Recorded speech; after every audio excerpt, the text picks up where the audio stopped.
Hey everybody, thank you for stopping by. This is Lostin. Today we'll be covering another Brazilian brand, the Miura. Strap on in, you're lost.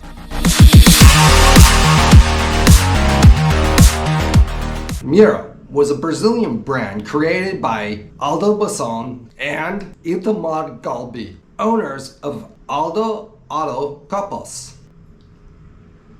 These men founded Miura at the end of 1976 after Brazil closed the market to imported vehicles. Together, these men created a prototype, following the lead of such giants as Puma, using fiberglass bodies on Volkswagen mechanics and chassis. And they've been doing this since the early 1960s. The name was inspired by the famed Lamborghini. Brazil's Miura brand was a cutting-edge, state-of-the-art, pushing new innovations for those times, incorporating accessories never seen before in national vehicles, such as opening doors by remote control, TVs in the center console, mini bars in the back, neon lights, and the priceless, unforgettable onboard talking computer with such features as voice-activated refuel reminders. I'm afraid there'll be a slight delay, Michael. I'm going to have to make a pit stop very short. If you'll glance at my fuel gauges, you'll see that I'm virtually operating on fumes. Well, you're right. Well, they really goofed up this time, didn't she? This was just a small taste of some of the options offered in the Miura brand. The Miura brand had an extremely sporty design to the first car that was later named Miura Sport. It was a daring, wedge-shaped design with styling cues similar to that of the 1976 Lotus Esprit. You know, the James Bond car! Now, these Miuras were issued in thus colors: Series Red, Yellow, Silver, White, and Dark Green. No black? Come on! But once the Brazilian population saw this wild car, success was immediate. And get this, even before production had even begun, over 100 cars were already sold, and this model was manufactured until 1979. The following year, 1980, Miura presented its newest project, the Sport 2, which was basically a twin of the Sport 1. Just a few minor changes and a few improvements. And due to this, the Miura 2 was quickly replaced the Miura Touring Sport, which was launched in 1981. Fast forward to 1982, and this car was renamed to the Miura Targa,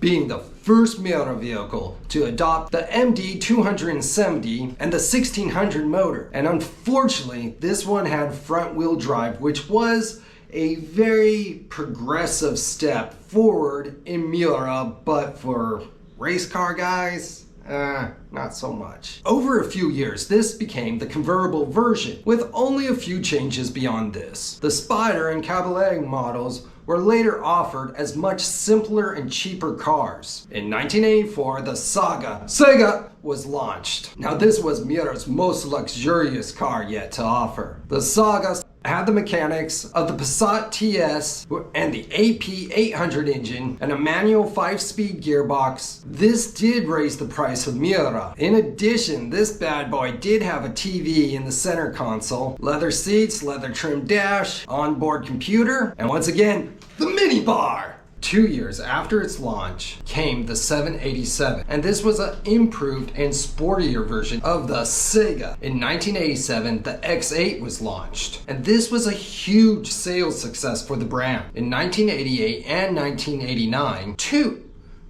major launches happened: the Sega 2 and the more rounded version of the X8, but with considerable improvements, such as bringing a VW AP 2000 engine, optional automatic transmission, and get this, it was the first Brazilian car to have ABS brakes. Safety! Now, at the end of its first phase, before the end of manufacturing ended in the early 90s, Miura launched the X11. Cool name. But it was a complete flop. Went nowhere. A sales failure. And it was at this time that import sports cars were reintroduced to Brazil. The Miura was not able to compete. But it was an important contrast to any other Brazilian cars that were being produced in Brazil at this time. Its technology, comfort, quality, design, and the fact that it is one of the first national cars made to order made this a true collector's car. These cars were quickly absorbed by the Brazilian market, and in Miura's 15 years, over 10,600, give or take a few, were manufactured. And there were 11 different models. Over 15 years of manufacturing, producing cars for the Brazilian market, Miura had to close its production line. In 1992, it made it through the economic bust of the Brazilian 80s, and it continued until 1997, producing made-to-order cars. The foreign market crushed Miura, and they ended up filing for bankruptcy. But hold the phone! There was a possible resurgence. Back in 2007, the company Rangel e Lima Industrial de Veículos Limitada obtained the rights to the Miura brand with a plan to launch 2 new cars, the M1 and the M2. However, unfortunately, this company has yet to move into production. And this closes the door on another iconic Brazilian brand. And the world is a much sadder place without the Miura brand around to inspire young car enthusiasts. I just remember being a little boy and seeing cars like that as a kid, and just, my mind was just blown. I was hooked. I wanted to build something like that. And the younger generations, unless we older car guys have that out on the streets, they just won't ever know how cool cars could really be. But anyhow, that closes this Lost In. I want to thank you guys so very much for stopping by. Please subscribe, give a little thumbs up, and share this with your primo. It'll really bother them, but it'll mean the world to me. Until próxima. Today we're going to be covering another Hey everybody! Yes, you just... Stop it! Hey everybody, thank you for stopping by. Today we're going to be covering... Son, you look mad!